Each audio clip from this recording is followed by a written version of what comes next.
Дека природата е скулптор на исклучителни дела, докаже атрактивната карпа која личи на слонова глава, создадена од две природно споени карпи кои се наоѓаат во археолошкиот комплекс Маркови кули кај Прилеп. И познатиот истражувач Роберт Рипли го представил како мало чудо на природата во енциклопедијата на светски познатите природни реткости. Луѓе кои имале направено лоши дела, од суеверие доаѓале во камарите полни со вода да ги мијат рацете и лицето за да се исчистат. Најраширено е преданието дека слонот ослободувал од неплодност.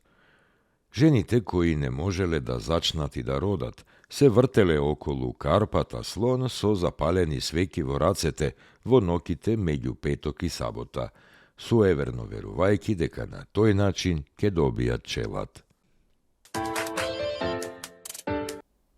Дали знаете дека 202 години пред да биде основан Болонјскиот универзитет во 1088 година, во Македонија, во Охрид, бил основан постар универзитет.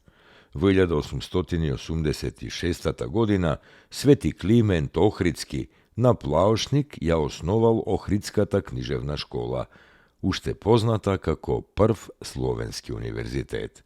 Во Свети Климентовиот Охридски универзитет се школувале околу 3500 ученици.